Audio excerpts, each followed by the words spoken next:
So what we're going to do tonight is the beginner's guide to low carb and ketogenic diets, or the beginner's guide to carbohydrate restricted diets. And I hope that this recording we'll be able to use quite widely to help people who are at the beginning stages of their low carb journey. So let's proceed. I've just introduced myself formally if people are coming to low carb for the first time. My name's Dr. Glenn Davies. We're here in Taupo, and for about the last 6 years we've been running this group. It started as Reverse T2 Diabetes Taupo. Then we changed the name to the Reversal NZ Charitable Trust, and we're now part of the whole NZ movement. So here we go, the beginner's guide to low carb and keto. So the first thing is looking at that slide there. Everything on that slide is part of a ketogenic diet. And the main point I want to make is nothing there is weird food that you're not used to. You know, everything on there, cucumber, strawberry, blueberries, tomato, cheese, some pistachio nuts, some salami, egg, more nuts. That's all basically normal food. So nothing on a ketogenic diet is weird or food that you're not used to eating. It's really we're reducing the carbohydrates and increasing the healthy fats, and it's kind of that simple.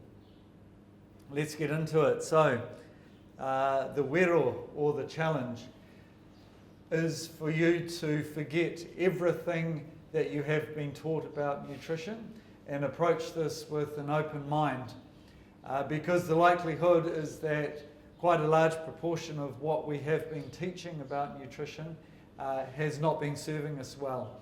And that's evidenced by the fact that we have a tsunami of diabetes, and people are gaining weight despite their best efforts. So that's pretty good evidence that what we've been teaching people for the last 70 years has often been less than helpful. So challenge yourself to forget all of your preconceived ideas about nutrition and what you've been taught and learnt for the last 70 years, because there's a high likelihood that it's wrong. And there's a saying that you get taught on your first day at medical school or nursing school. It's that 50% of what you will learn is wrong. We're just not going to tell you which 50%. You know, so if you start with the assumption that everything that you've learnt is wrong and that I know nothing, that's a really good place to start. And that's what I tell all my students. You know, assume that you know nothing. It's a really good place to learn from. If you assume that you already know most of what there is about a topic, you're not open to new information. So start with the assumption that that probably what you know is wrong. Now, this is all that you have to know. So you can memorize this slide, which comes from Gary Fettke, and you can leave, because this is basically everything that you need to know about nutrition. So sugar makes you hungry. And has anyone had that experience of eating sugar and then getting hungry? I think it's universal. It doesn't make sense, really, does it, that you put all these calories into your body and then you're more hungry than before you started? But it just seems to be most people's experience that eating sugar makes you more hungry. It's certainly the knowledge of the ultra-processed food industry. The reason that they put more sugar into food is because you'll be more hungry and you'll eat more and buy more of their product. Carbohydrates make you fat, and that was known by our great-grandparents and our grandparents, but we've been persuaded away from this idea with some very poor science. That is the reality, that carbohydrates are what make you fat, and I will go on and explain the biochemistry of why that is. And then polyunsaturated vegetable oils, think canola oil, and the big 2-litre bottles of yellow vegetable oils, that makes you sick and inflamed. So that inflames your joints, that hurts your muscles, that makes you less likely to move, that makes it more difficult to think. And that combination there is ultra-processed food. That is the ultra-processed food industry. That is what we are now eating in the Western world, and that is what's making us sick. So Gary Fettke is an orthopaedic surgeon from Tasmania. He got into trouble because they said, you're an orthopaedic surgeon, you shouldn't be teaching people about nutrition. But the reality is that yes, he should, because next to a knee joint replacement, losing weight is the most effective treatment for osteoarthritis of the knee. So by Gary Fettke giving this information, helping people to lose weight, he was able to do less knee joint replacements at $18,000 per pop. He was able to help people with free information. So probably a really good thing for orthopaedic surgeons to be teaching. So has everyone memorised that? And if anyone wants to go, you can go now, because that's the guts of it. If you want a little bit more detail. So this was my light bulb moment, and I know the slide's hard to read, but that first line with the 10 sort of circles beside it, that says basmati rice. And what that says is 1 standard serving of basmati rice is equivalent to 10 teaspoons of sugar. And when I saw that, that was my light bulb moment. That was when I realized it's not just sugar, it's all carbohydrates. And that's my main message. If I can get that across to you, that we're not just talking about sugar as the cause of diabetes, we're talking about all carbs. And we each have about 5 litres of blood. In that 5 litres of blood, you should have 1 teaspoon of sugar. In your 5 litres of blood, there should be about 1 teaspoon of sugar. What happens if you have a serving of basmati rice and you put 10 teaspoons of sugar into your blood? You've increased the sugar in your blood by a factor of 10. That's a really, really significant change to make in your blood. People say to me, yes, I put sugar in my coffee or my tea, but I only use 1 teaspoon of sugar. That 1 teaspoon of sugar in your tea or coffee has doubled the amount of sugar in your blood. Now, there is nothing else that in your blood that you can double and not die instantly. So if you double potassium, you will die instantly. If you doubled water, you will die instantly. If you double potassium, that's the fatal injection that they use in the United States instead of the electric chair. You cannot double anything else in your blood and live. Why do we think we can increase glucose by a factor of 10 and nothing happens? So I really want to labour that point that all carbohydrates become blood glucose, and blood glucose has to be managed. It gets converted into fat. Let's carry on down there. The next one is potato. 1 serving of potato, a standard mashed potato that you're going to have with your meat and peas and carrots, 9.1 teaspoons of sugar. French fries a little bit less. That's because there's more fat with the French fries. Spaghetti, 6.6. And then come down to a banana. That's this line here. 5.7 teaspoons of sugar in a banana, 31 grams of carbohydrate in a banana. On a keto diet, you should be having less than 20 grams of carbohydrate. A banana is 1.5 times your daily allowance for carbohydrate on a keto diet. Are you kind of getting a perspective of the volumes that we're talking about? A teaspoon of sugar in your coffee is not a minimal amount of sugar. A banana is going to blow your budget for the day. 1 serving of rice, that's 50 grams of carbohydrate, that's 10 teaspoons. This is a lot of sugar that we're talking about. Come down here, 1 piece of bread. Bread in New Zealand is the most difficult thing for people to give up. It depends on the ethnicity. If you've grown up with rice as your main staple, rice is hard to give up. In New Zealand, it's bread. That's what people struggle with the most. But 1 piece of wholemeal bread one piece of Vogel's bread is 3 teaspoons of sugar. You know, it's a large amount of sugar. And then if you put jam on it as well, you know, that's a lot. Come down here, broccoli and eggs. It's basically got no carbohydrate in it. So with a ketogenic diet or a low carb diet, we're focusing on the foods which are low in carbohydrate, and we're trying to get people off the foods which are high. This slide here, that is what I was telling people with diabetes they should be having for breakfast. You know, that was the advice that I was giving people until I learnt about low carbohydrate nutrition. So bran flakes, skim milk, 1 piece of Vogel's toast and a glass of apple juice is 16.3 teaspoons of sugar. So the healthy breakfast which I was encouraging people with diabetes to have is like having dessert for breakfast. You know, that's a significant problem to begin the day with. You know, so we've been giving the wrong advice, and part of my mission is to say to people, yeah, I got it wrong, I'm really sorry, here's the correct information, let's see if we can undo the harm that we've been causing with our advice over the last 70 years. Does that graphic, I know most of you in the room have seen it before, but did it blow you away the first time you saw it? Yeah. It certainly did with me. Talked to a Sri Lankan family about giving up rice, and you see a grown man cry. You know, so these are really difficult things to give up, of course. Okay, now this will be hard for you to read as well. If you're looking at this on the formal video, the slides will be there. If you're looking at it in the room, you probably can't read it, but this is the famous gingerbread man slide from Catherine Crofts at AUT University.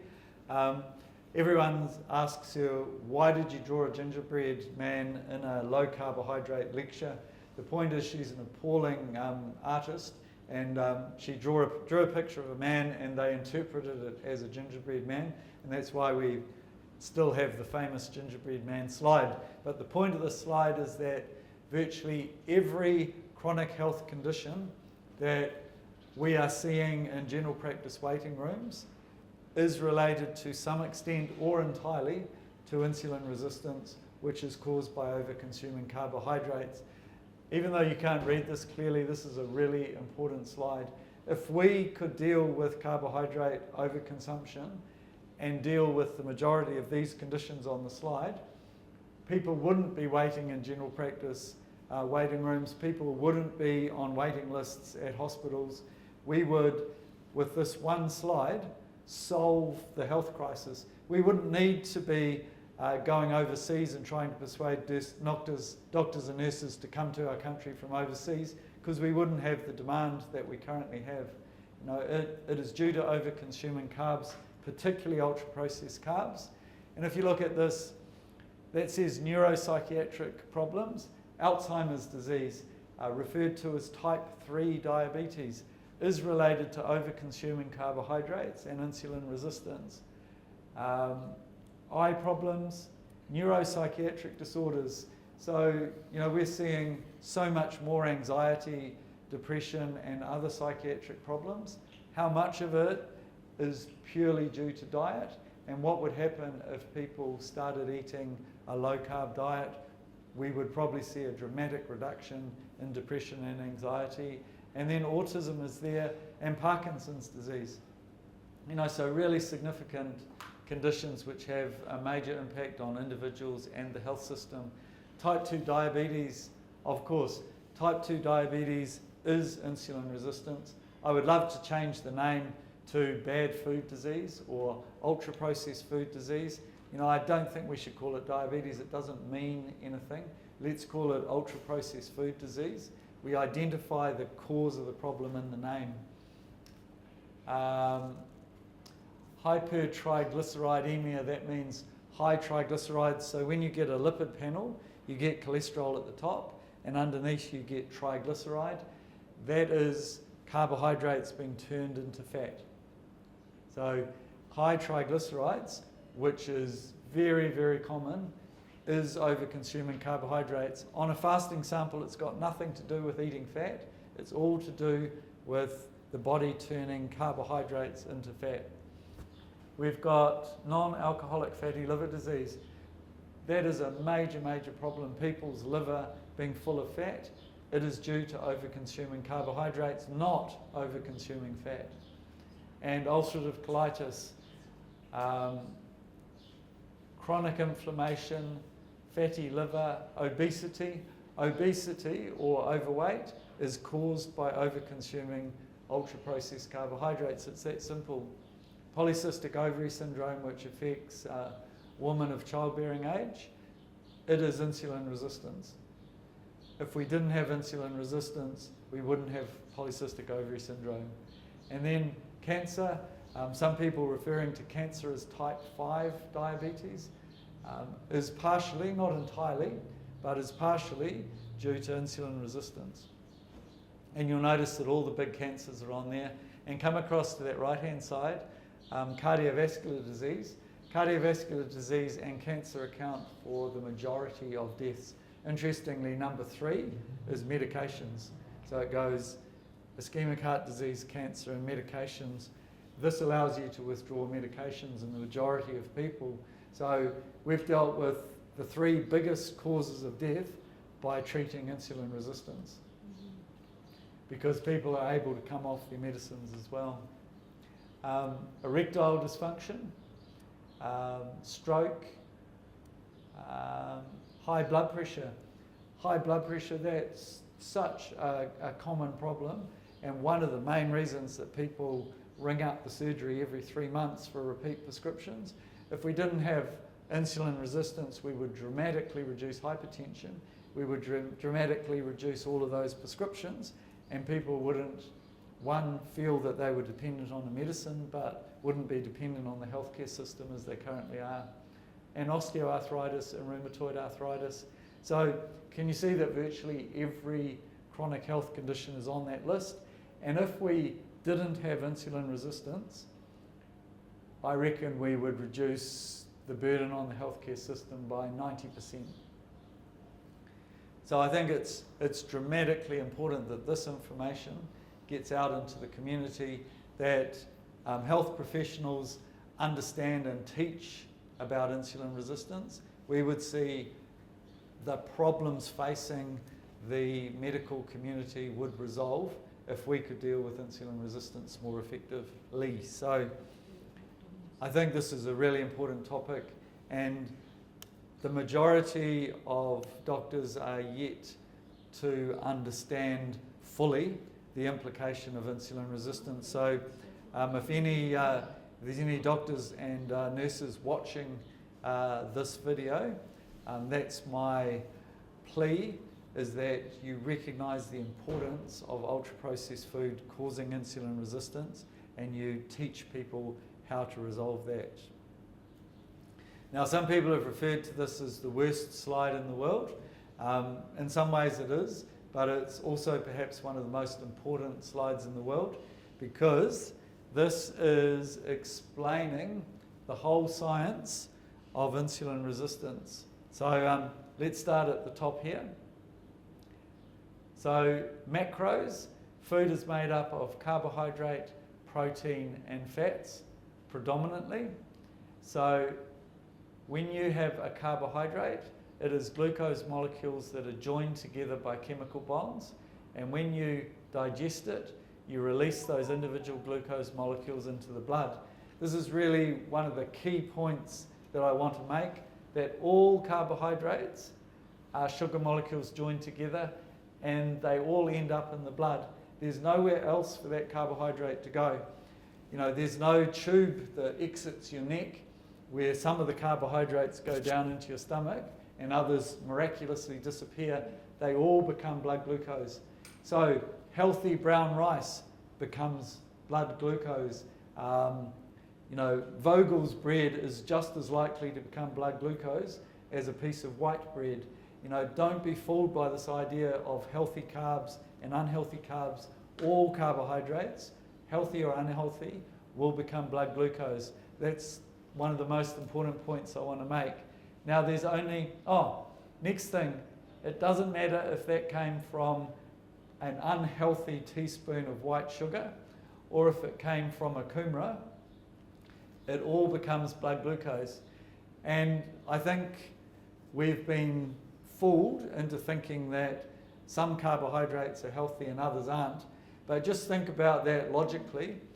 If that was the case, there would have to be some magical molecule that went round and interviewed every glucose molecule and said, where did you come from? And this one here says, well, I'm fine because I came from brown rice, and you'd get a tick. This one here would say, well, I'm an unhealthy one. I came from a teaspoon of sugar. Ridiculous idea, but it's kind of what's implied, isn't it? It doesn't matter where the glucose came from. Vogel's bread or a teaspoon of sugar or a V drink, it all has to be managed. That's really the point, and I'm labouring the point because I really want everyone to understand that. It doesn't matter if it's low glycemic index or high glycemic index, it all has to be managed by the body. What can happen to it? Number one, it can get stored in the muscles and liver as glycogen. So it basically gets reconstituted into a carbohydrate, and you can store about a day's worth of food in your muscles as glycogen. Now, that is a fantastic option as long as you do an Ironman every day. As long as you empty those glycogen stores, exercising your way to health is a good strategy. But unfortunately, or fortunately, most of us don't run ultramarathons every day or do Ironman every day, and we don't empty our glycogen stores. So the idea of storing it all as glycogen is not going to work unless you're exercising in a major way. Number two, you can turn it into energy, that's ATP, that's fine. But any excess blood glucose that doesn't go down that pathway or down that pathway goes to the liver. And this is one of the key points. It gets turned into fat. Excess blood glucose gets turned into fat. And that's the triglyceride that I was talking about earlier. Triglyceride is the fat which has been formed from carbohydrate on a fasting sample. That process is called de novo lipogenesis. Genesis to make, lipo, lipid means fat, and novo means new, the making of new fat from carbohydrate. It is carbohydrates that make you fat, not eating fat. Okay, then what happens to that fat?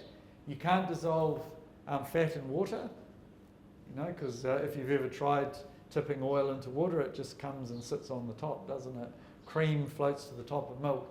You have to put it in these specialised containers. The first one's called VLDL, and those specialised trucks transport cholesterol and triglyceride to the cells.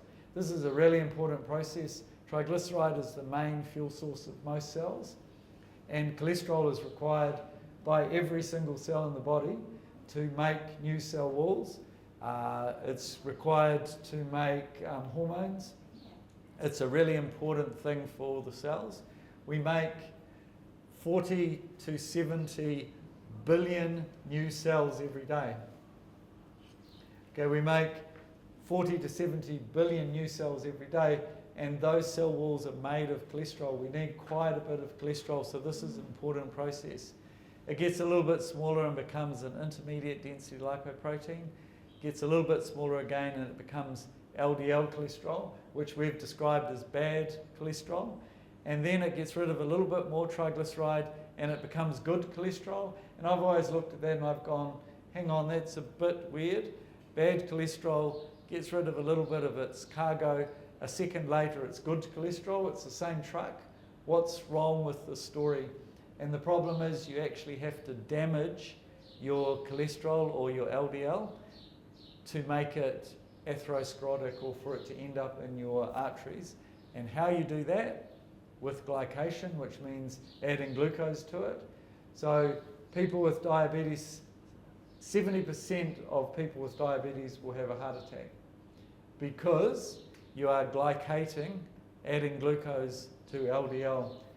That's the problem. Or you're oxidizing it or rusting it by using those inflammatory vegetable oils. So you can see how glucose and inflammatory vegetable oils are the cause of ischemic heart disease. No, that is what causes heart disease. I don't mind how high your cholesterol is if none of it is in the small dense form. All right, so that's heart disease. Heart disease is related to over-consuming ultra-processed food. Up here, non-alcoholic fatty liver disease. So some of that triglyceride goes back to the liver and it ends up in the liver and it clogs up the liver with fat. That is a process of turning carbohydrate into fat. Down here, that stands for benign prostatic hypertrophy. The prostate gland gets fat.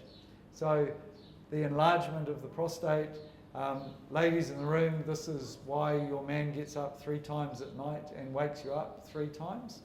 If you're a man in the room, this is the reason that you are waking up and going to the toilet every 2 hours at night. Your prostate has got fat. It's got fat because we're depositing fat into the prostate due to over-consuming ultra-processed carbs. So one of the ways of reducing the size of the prostate is to go onto a low-carbohydrate diet.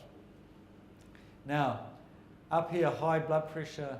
This is a really important one. I might see if I can make that go away. Sorry, Karen, if I've made you disappear. Okay, high blood pressure. I'm really, really concerned about high blood pressure because it's like a gateway drug. You heard people talking about marijuana being the gateway drug to the more hard drugs. I believe that the blood pressure medicines is often the first medicine that's prescribed, and after that people go on to medicine after medicine after medicine. If we didn't prescribe that first hypertension medicine and we dealt with the cause of the problem, we would have solved a whole lot of issues. So how this works is insulin senses the amount of glucose. If there's more glucose in the blood, the insulin goes up. Insulin talks to 2 hormones over here called renin and angiotensin. They talk to the kidney, and if your insulin is high, it tells the kidney to hold on to salt and water, to hoard salt and water. So what you do, that causes an increase in volume in a sealed container. If you increase the volume in a sealed container, the pressure must go up. That's Boyle's law. So think about pumping air into a tyre, increasing the volume of air in the tyre, the pressure goes up, doesn't it? Increase the blood volume, the pressure goes up. Lower insulin, that talks to renin and angiotensin, tells the kidney to lose salt and water, and the blood pressure goes down. You have dealt with high blood pressure by changing the diet and prevented that person going on to the first high blood pressure medicine and then going on to the next medicine and the next medicine and the next medicine. I think it's really, really important that we deal with high blood pressure correctly and not put people on medicines if we can avoid it. Alzheimer's disease, so that's insulin resistance of the brain. Now, Alzheimer's disease has increased dramatically in the last 20 years. Why? It corresponds with the increase in diabetes and all these other chronic health conditions. Type 3 diabetes. Why don't we deal with the cause of the problem, which is high insulin? And there's gout. This process of de novo lipogenesis, the converting of excess blood glucose into fat, one of the byproducts of that biochemical process is uric acid, which causes gout. So there's not many medical conditions that aren't covered by that simple piece of biochemistry. I think that even though it's the worst slide in the world, I think that health professionals need to understand this biochemical process because you will prevent the vast majority of chronic health conditions and the requirement for medications if you deal with the cause of the problem right up here. Deal with it here. Don't prescribe medicines for it over here. So there we go. That's the biochemistry of chronic disease, basically. Okay, every presentation needs a good story. So this is Dave and his 2 sons. Between them, they lost 100 kilograms going on to a carbohydrate-restricted diet. Most of you in the room have seen this slide before, but I like to skite that I'm the only person at a conference that's been published in New Zealand Truck and Driver. Lots of people have been published in the Lancet and New England Journal of Medicine, but insignificant compared with this publication here. Why do I think that's important? It is really, really difficult for truck drivers, because when you are travelling and you stop at a BP service station or a truck stop, there is nothing that is low carbohydrate that you can eat. There is nothing in a BP service station that you can eat on a low carbohydrate diet. Yeah, hopeless. And it's very, very difficult for truck drivers. They start really early in the morning, they finish late at night, they're always on the road. It's a real challenge. And so Dave's wife, on a Sunday, she cooked all the meals for the whole week for her 2 sons and for Dave, and they lost 100 kgs, which is pretty impressive. But not the main point of the story. The main point of the story is that Dave completely cured his type 2 diabetes. His HbA1c went from very high in the diabetic range all the way down to the normal range in just 7 months. A dramatic drop in HbA1c in just 7 months, with changing from a highly processed diet onto a low carbohydrate diet. So this was very, very early on in my understanding of this, and when I saw what Dave and his wife and family had done, that just completely inspired me to think, wow, we can fix diabetes with changing the diet. We don't have to use all these medicines, and there are a whole lot of sexy new medicines for type 2 diabetes that are still not addressing the cause of the problem. You know, the cause of the problem is what we're eating. You know, why don't we deal with the cause of the problem? And it's really not that hard. Everyone in this room, you know, I know that everyone's had struggles, but everyone in this room has managed to do it and stick to it the majority of the time. You know, it's not impossible, but what's impossible is our food environment has changed so dramatically, and it's now become normalized to eat chocolate, to eat chips, to drink energy drinks. You know, like builders, for example, you know, energy drinks are almost the norm. When did that become norm, to have huge amounts of sugar and caffeine at morning smoko? You know, the food industry with its advertising and its reach has influenced our idea of what's normal. You know, our great-grandparents would have thought eating chops and veggies was normal. You know, now it's normal to have V and a packet of chippies and a pie. You know, it's just not right, it's not natural, it's not normal, and it has to change. Okay, so now let's get into the guts of what you might eat on a carbohydrate-restricted diet. You might eat that, and that looks pretty good. There's some avocado, which is a healthy fat. There's some lettuce, some onion, and there's some dressing on that. That doesn't look offensive to anyone. You know, you're not going to be a dietitian and look at that and say, this is dangerous, you shouldn't be eating all that fat. That's a normal, low carbohydrate, high fat meal which doesn't offend anyone. So, you know, we're not talking about weird food, we're talking about absolutely normal, healthy food. Okay, now, let's define what food is.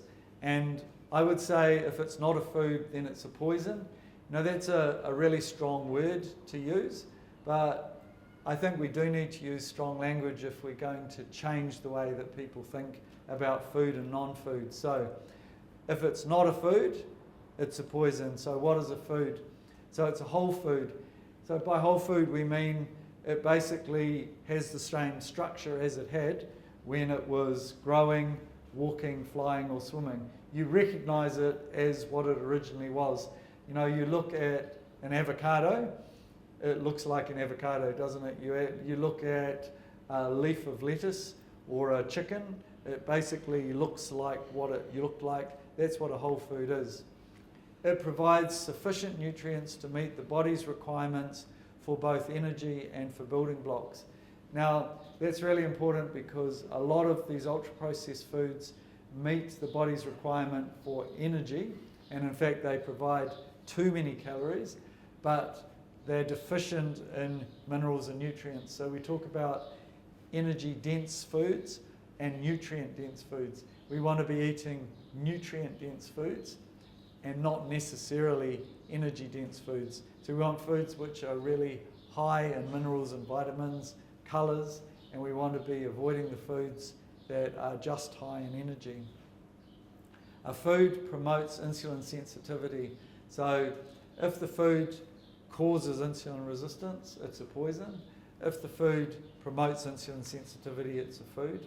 It promotes gut health, and this is the whole topic of the microbiome, which I suspect we know about 10% of what we will eventually know.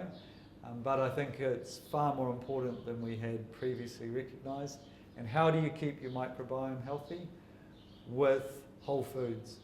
It's recently been flying, swimming, walking or growing. That's probably the best definition of food. So you've got in there meat, fish, chicken, vegetables, all whole foods. So, yep. And it has less than 5 ingredients. So how many ingredients in a chicken? Just one, chicken. How many ingredients in a fish? Just one, fish. How many ingredients in broccoli? Just one, broccoli. How many ingredients in, I don't know, barbecue sauce? You know, about 20. You know, it should have less than 5 ingredients. I would even argue that it should have just one ingredient. And you should be able to pronounce all of the names on the ingredient list, and none of them should be numbers. You know, so if it doesn't follow that rule, it's not a food, therefore it's a non-food or a poison. So a non-food, it has been processed in some way.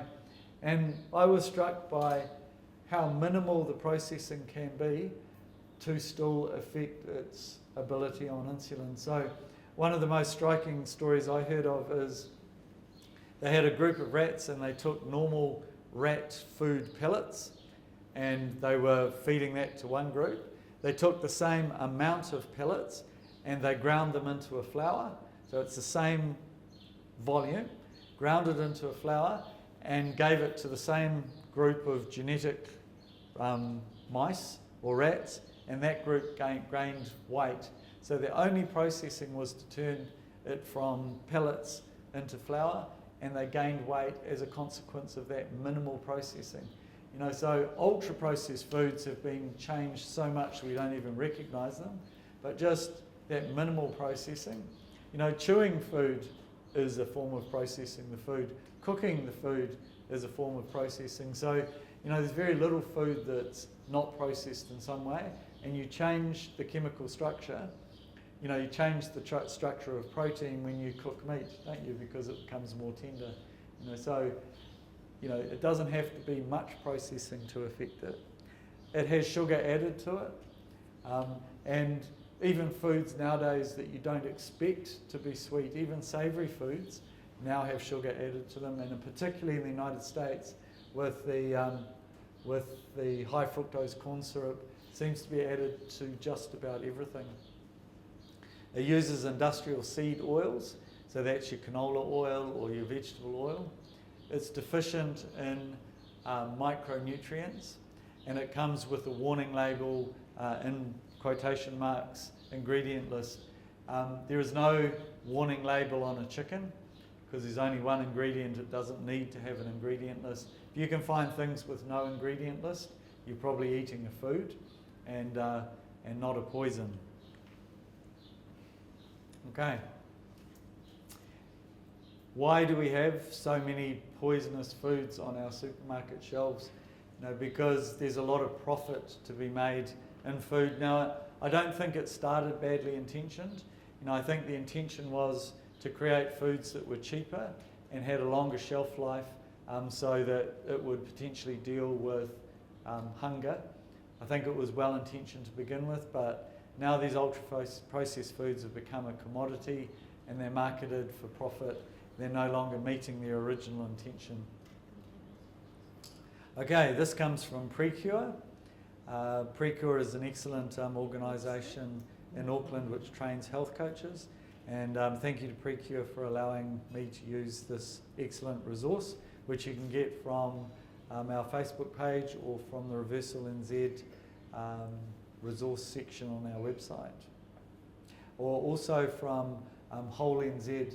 So Whole NZ is a national database which holds really high quality resources for people doing carbohydrate restricted eating, and this resource is on there as well.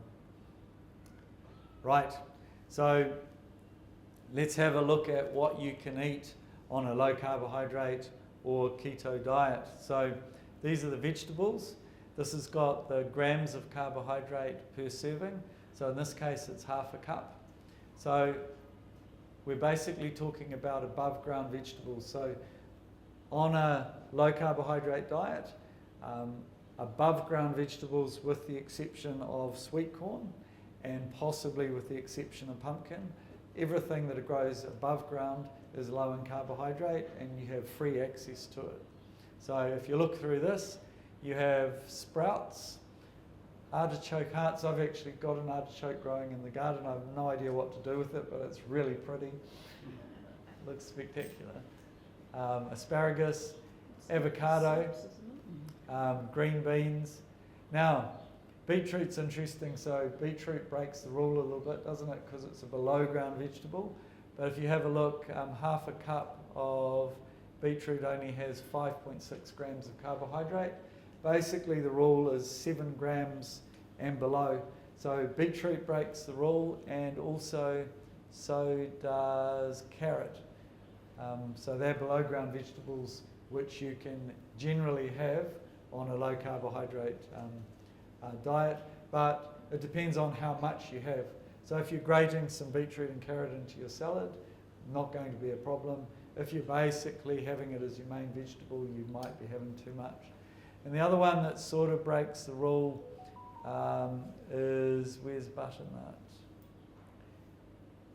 That's butternut pumpkin. It's above ground, but it's actually quite high in carbohydrate at 7 grams. So basic summary rules, but you do have to use a little bit of extra discretion. But you've got cabbage 1.1, capsicum, cauliflower. Cauliflower really becomes your friend because you learn about cauliflower rice. So instead of using rice at 10 teaspoons of sugar, basically anything you previously did with rice or potato, you can do it with cauliflower.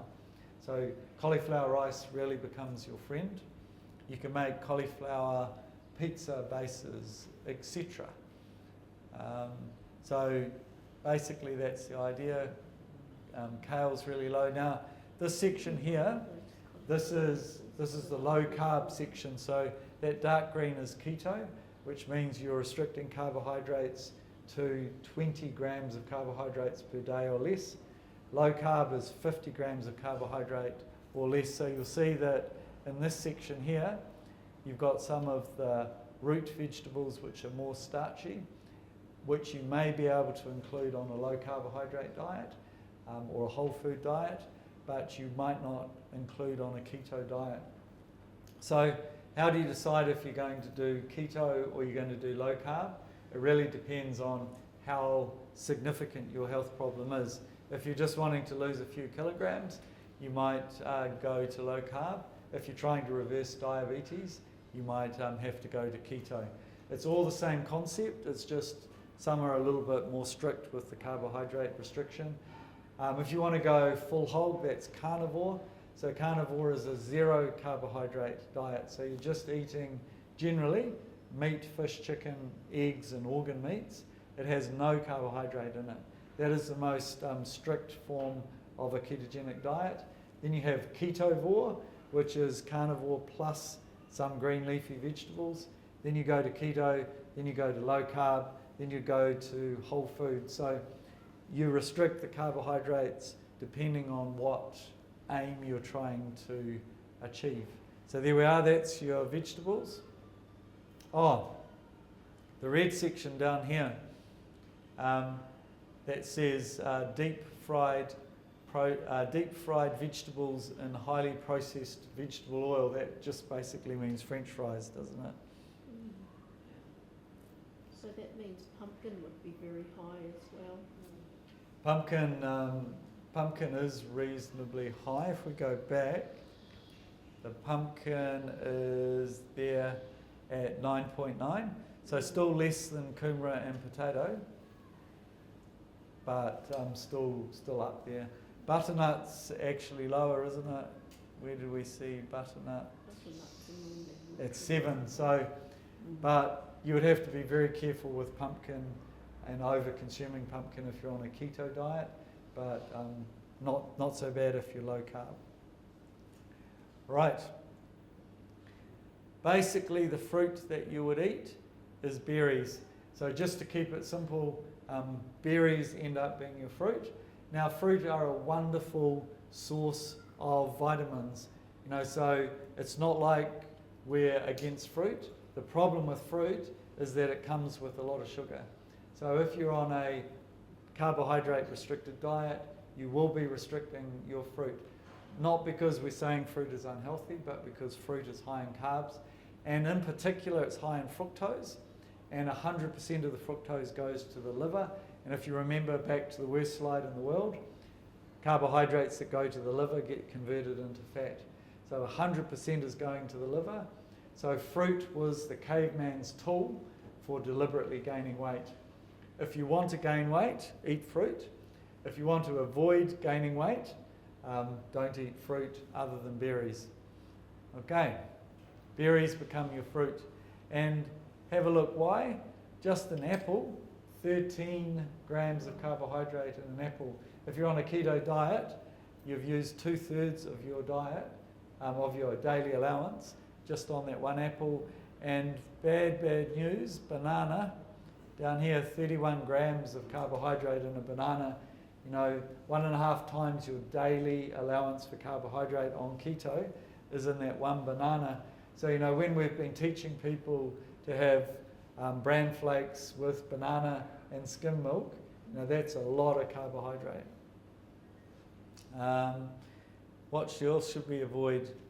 Any fruit with a sugar coating or deep fried with highly processed vegetable oils, such as toffee apples or deep fried bananas. Don't have toffee apples or deep fried bananas. Canned fruit, because there's lots of added sugar in it. And then dried fruit. Now, when you dry the fruit, you're concentrating the sugar and taking out the water. The problem with that is if you are eating apricots, you'd probably eat 1 apricot. If you're eating dried apricots, you're probably going to eat 4 or 5. And that is 4 to 5 times the sugar content that you would have had in the 1 apricot. That goes for prunes as well and dried figs. All right, down here, animal proteins. There is no carbohydrate or virtually no carbohydrate in an egg. So you can eat as many eggs as you like.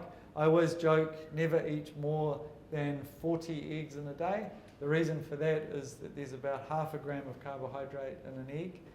You're allowed 20 grams on a keto diet, so never have more than 40. Fish has no carbohydrate. Organ meats, no carbohydrate. Chicken, no carbohydrate. Meat, no carbohydrate. Seafood, no carbohydrate. So you can see so far you're going to be eating eggs, meat, fish, chicken and vegetables. All of them don't have an ingredient list. All of them have one ingredient. You can see how it all is consistent, eh? Now, a few little discussion points in here. Bacon and sausages. So bacon's a processed food. It has nitrates and other chemicals added to it. So it's a little bit of a concern and it breaks some of the rules.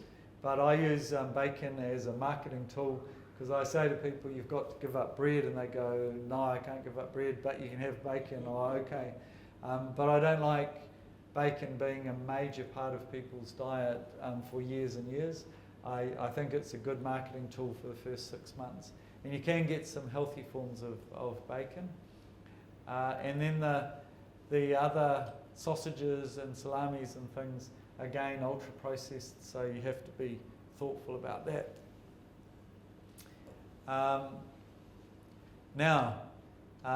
Most dairy products, as long as you tolerate them, are part of a low-carb diet because they're low in carbohydrate, except for milk, because milk contains lactose, and anything ending in O's is a sugar, so you're going to be avoiding milk, but you can have cream. So the cream is low in carbohydrate, the milk is high in carbohydrate. Avoiding ice cream. You can have Greek yogurt. So full-fat Greek yogurt is the lowest in carbohydrate, but if you come down here to some of these frozen yogurt and those yogurts that come in the little containers with the rip-off lids, 11 to 17 grams of carbohydrate. You can have the milk alternatives as long as they're unsweetened. Now, nuts, big discussion point. We don't like people snacking, particularly on a low-carb diet. We encourage people to eat their 2 or 3 meals a day. But if you do snack, nuts are a good option, but not all nuts are the same. So some nuts are low in carbs, and others, cashew nuts there, for half a cup, which is quite a lot of nuts in fairness, but 13 grams of carbohydrate in half a cup. Whereas if you look at walnuts, only 2.3 grams. So you have to be a bit thoughtful about nuts. And the saying, don't go nuts on nuts, because you can easily overconsume nuts and you can blow your budget. And down here, avoid all these ultra-processed seed oils like sunflower oil, grapeseed oil, safflower oil. Right. Moving on. So one of the big questions in a low-carb, healthy fat diet, therefore, is what is a healthy fat? Okay, here's your list of healthy fats. Avocado oil, butter, coconut oil, duck fat, hemp oil, lard. Yes, I did say it. Lard is a healthy fat. It's traditional fat. It's been around for ages. Lard's probably the one that for the last 70 years we've been told to avoid. Here's the new information. Lard is a healthy fat because it's a traditional fat that hasn't been processed. Macadamia and, of course, olive oil. Except, little discussion point, you have to be careful with heating some of these delicate oils because you can damage them by heating. So olive oil and avocado oil keep for your salads, and use the coconut oil for your cooking. And avoid the ultra-processed vegetable oils, and avoid margarine. Margarine is not a healthy option. Don't be fooled by the marketing.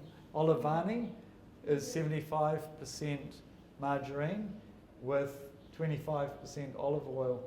Olivani, despite its clever marketing, is margarine.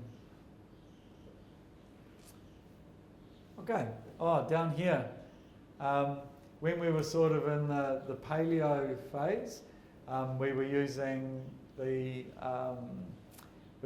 honey quite a lot, and we were using maple syrup quite a lot. Basically concentrated sugar, even though it's a natural one, it's not going to be part of your low carb or keto diet, I'm sorry. Beverages, water. Water is a good idea. Interesting that you'll pay more for a bottle of water at the service station than you will for a bottle of Coke. How does that work? You know, how is that even possible that it could be $4.50 for a bottle of a pump bottle, which is like a 500 ml or a 750 ml bottle, and it costs less for Coke? I don't know exactly how much Coke costs because I don't buy it, but you know, how is that possible? That's craziness to the ultimate, isn't it? Remember that we all have caveman genes, and what did the caveman drink? The caveman drank water. The caveman didn't drink beer or wine or tea or coffee. The caveman drank water. Water is what we should predominantly be drinking. It's if you don't recognise it, it's this stuff here. It's a clear, flavourless liquid. I'm only doing this because I'm thirsty and I need a drink. And you've got a water bore too. It now Lynn comes in a clear glass container. So I got told off for having it in a plastic container last time I was here, so I've upgraded that. Right. So you can drink coffee and you can drink tea. Now this topic in here about the zero sugar alternatives, I think it's better. Your Diet Coke and your Diet Soda, it's better than having sugar, but I am worried about those artificial sweeteners and the impact it might have on your health. If you are converting from Coke to water and you need a transition, yeah, sure, go through the Diet Coke, but don't stay there, because I don't think that's going to do your health any favours in the long term. These energy drinks, that's the V drinks and the mother drinks, that's a real problem. And don't be fooled by fruit juice. Fruit juice is not a healthy alternative. It's still sugar in a liquid form. Dark chocolate. Now, dark chocolate is a much better option than milk chocolate. So, milk chocolate is 33% cocoa. So what is the other 66%? The other 66% is basically sugar. So 85% dark chocolate only leaves 15% of sugar. But when you think about it, 15% of a product is still pretty high. You don't actually start getting into that low carb realm, which was, remember, 7% or 7 grams per 100 gram, until you're getting up to 93%, which is pretty bitter chocolate, So don't even, when we say yes to dark chocolate, we're talking about really dark, where we've still got an issue if we're having the 85%.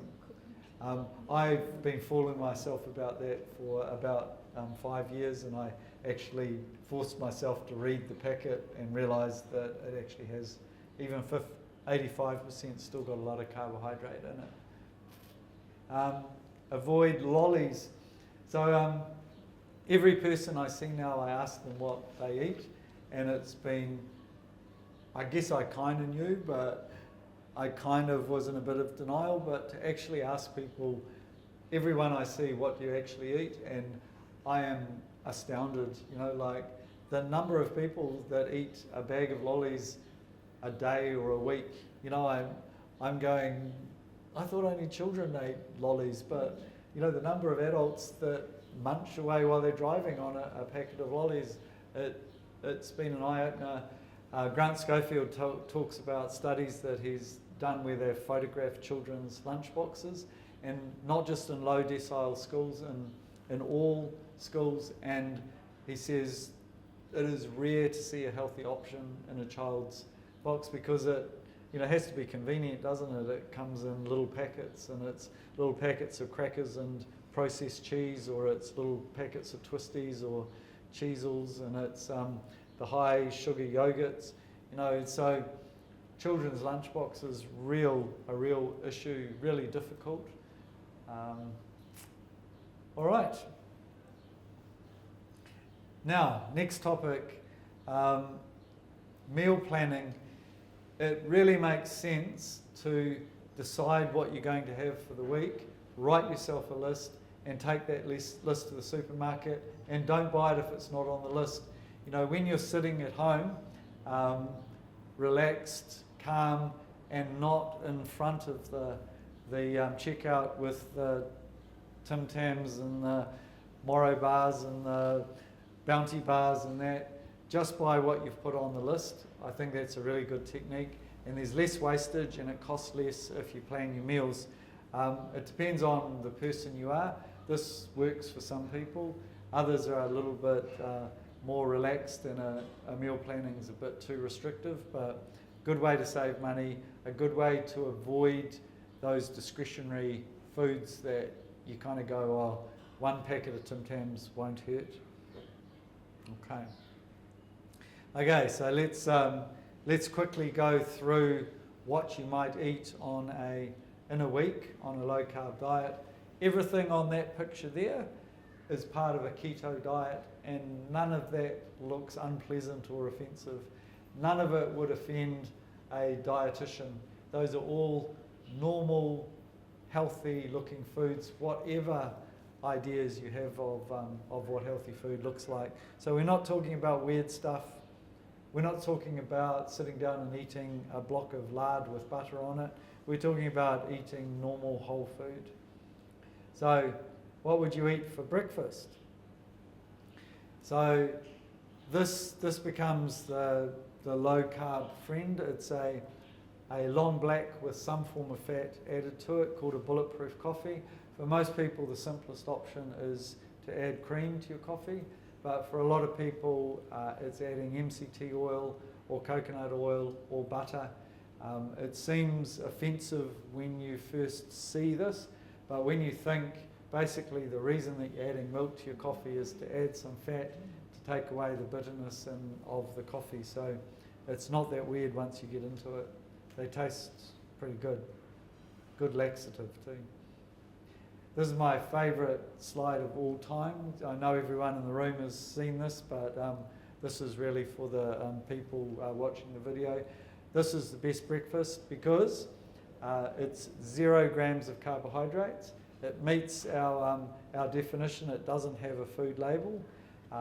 It doesn't require a recipe. It doesn't take a lot of time. It's inexpensive and it's easy to clean up afterwards. So that is the best breakfast. This idea that you must eat breakfast or breakfast is the most important meal of the day, basically bullshit. Breakfast is not the most important meal of the day. If you are not hungry at breakfast time, don't eat breakfast. Now, this doesn't necessarily apply to children or infants. I'm talking to adults here. But don't eat breakfast if you're not hungry. Don't eat breakfast because you might get hungry later.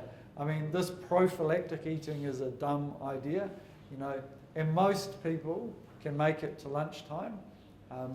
And what's wrong with being a little bit hungry?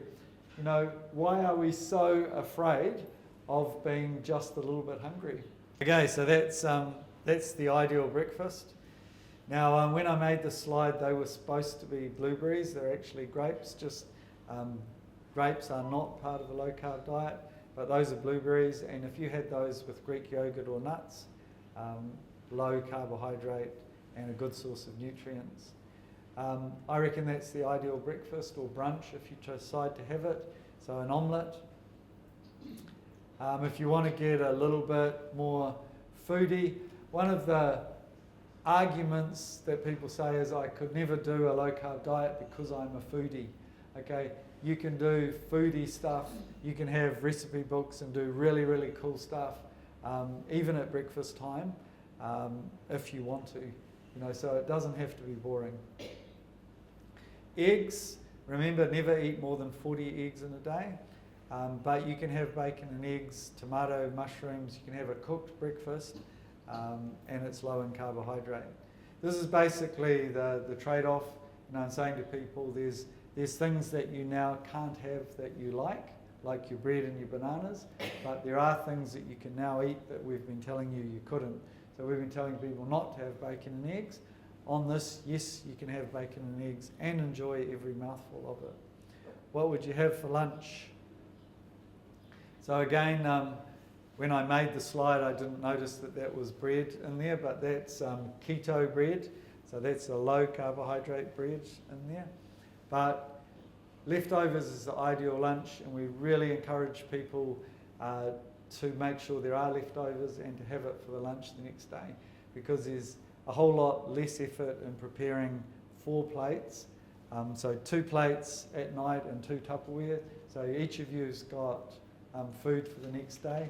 I know it's difficult if there's teenage boys in the house because there won't be leftovers, but if it's just 2 of you at home, the kids have left home, cook for yourself, your partner, Tupperware for yourself, Tupperware for your partner. Now, if it's just yourself at home, it can be a real drag to be cooking just for yourself, but what about the idea of every Sunday preparing the meals for the whole week? You've got healthy meals. You can prepare 14 if you like, your lunch and your dinner for the whole week. Some of them can go in the freezer and some of them can go into the fridge, but make sure that you've cooked enough for leftovers. You know, if you roast a whole chicken, there's definitely enough for lunch the next day. Keto bread. Now, you can make some very nice breads, but it's difficult to buy a bread that doesn't taste like sawdust of some description. But definitely some lovely recipes for making a low carbohydrate bread. But bread is really difficult to give up, so finding a recipe that you enjoy for a low carb bread or low carb crackers, definitely a good idea. That's my go-to, a chicken salad. You know, nobody is going to object to a chicken salad, but how do you add fat to that? Leave the skin on and use olive oil dressings to make sure that you've got adequate fat to keep you full. Dinner. The point about the slide is don't devalue the frozen vegetables. Sometimes they have a higher vitamin and mineral content than fresh supermarket vegetables because they've been snap frozen when they're perfect. So, you know, go for the frozen vegetables if it's out of season. Another big objection to going to eating this way is people say, I haven't got time. Now, it doesn't take a lot of time to cook a steak and to steam some broccoli and some asparagus, you know, so it doesn't have to take a lot of time. The other big objection is I can't afford it, and that's a really difficult thing. Those items of food there will cost a lot more than white bread and noodles, but if you're eating only twice a day instead of 6 times a day, it does mitigate some of the impact of these individual food items being more expensive, but it does cost more to look after your health, you know, no doubt about it. But if this means you can work for an extra 5 years, if this means that you don't have to take time off with gout, if this means you're protecting your immune system, you've got more energy and you're more productive, that mitigates some of the cost as well. This is cauliflower rice. It absolutely becomes your friend.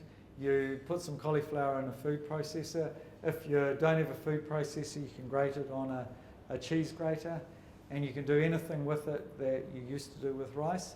And I heard of a Sri Lankan woman who cooked for a whole family and they didn't even realise it was cauliflower rice. I find that very hard to believe, but that was from this lady's mouth, that the whole Sri Lankan extended family didn't realise that she'd used cauliflower rice instead of standard rice. Your food doesn't have to be tasteless. You have every opportunity to add herbs and spices and flavourings that you normally would. And don't forget about the health benefits of of spices and herbs, particularly the turmeric. Whole lot of science around at the moment about turmeric and its active ingredient curcumin being a really effective anti-inflammatory. And I was seeing some head-to-head studies with ibuprofen, and it was as effective as an anti-inflammatory as ibuprofen. So, you know, turmeric or curcumin, and particularly if you activate it. So put coconut oil in the pan, add your turmeric and black pepper, and you know, stir it around, heat it to a high temperature. It's said to be 2,000%, 20 times more bioavailable if you've activated in that way. Highly powerful anti-inflammatory. So, and interesting to see the head-to-head studies between a pharmaceutical and a natural product, and see in this case that they were equally effective. Absolutely with less side effects using turmeric than ibuprofen. The point about this slide is when you're travelling, it's very, very difficult to get healthy food. This is a really good option, is to use the bunless burger. So you've got all the ingredients without the carbohydrates. And you can make mayonnaise. one of the big problems with mayonnaise is that they are always using vegetable oils. I know that the Keto Food Company has just made a mayonnaise made from olive oil, not from canola oil, so there will be at least one in the supermarket that is healthy. You can make pesto, you can add lots of olive oil to your salads, and I've told the story before, but Matt Phillips, when I asked him how much olive oil dressing do you add to your salad, he said that he adds half a cup of olive oil to his salad. And then this difficult topic of desserts and these artificial sweeteners. Some of the artificial sweeteners are actually healthy, so the stevia wasn't successful. So stevia is actually more healthy to add stevia to your food than not to add it at all, which is quite fascinating. So the healthy sweeteners are stevia, erythritol. Allulose has just been approved in New Zealand as a food substance, so it's allowed to be used nowadays. Dark chocolate, as long as it's dark, and you can still bake using those artificial sweeteners. And this is the final or second to final slide. This is the idea that you will restrict the carbohydrates proportional to the problem that you're dealing with. If you're just wanting to lose a little bit of weight, you can do a low carb diet. If you're down here dealing with cancer or neurological conditions or autoimmune conditions, which is what I'm helping the majority of people with nowadays, you'll probably need to use a ketogenic diet with 1 meal a day and add some longer fasts. So choose the degree of carbohydrate restriction commensurate with the degree of problem that you're trying to deal with. If we're in this topic of reversing metabolic disease and diabetes, we're probably looking at a ketogenic diet, possibly adding some fasting. We'll do a whole lecture on fasting, but intermittent fasting, meaning eating 2 meals a day or 1 meal a day, combined with a ketogenic diet, would be a wonderful way of reversing your diabetes. And then this is the final slide. There's a lot of personal choice involved in this, but it's a privilege to have the choice to eat well. And not everyone is privileged enough to have those options. So I want to make it really clear that there's no blame around this. But if you are lucky enough to have the opportunity to eat well, it's the single most important thing that you can do to live both a long life and a healthy life. And what we're really aiming for here is making our health span and our lifespan meet. The ideal is that you live a vibrant, healthy, active life until your 100th birthday. Go to sleep after having a wonderful celebration with your family that you love, and don't wake up in the morning. That's kind of everyone's dream, isn't it? It's not the reality for the vast majority of people living in the Western world, where the last 10 years of their life is in poor health. We want to ensure that health span goes right up to your 100th birthday. I guess if you want to live to 120, then we'll have to make that 120. Someone said to me during the week, I'm going to live till I'm 117. There's no doubt about it. I'm going to live till I'm 117. I'm going to die on my 117th birthday. I've made up my mind. I've decided that's what's going to happen. And I went, probably is what's going to happen. You know, the power of the mind. So this decision to eat well, exercise, sleep well, have healthy relationships, and live a long and healthy life is what we're talking about here. The end.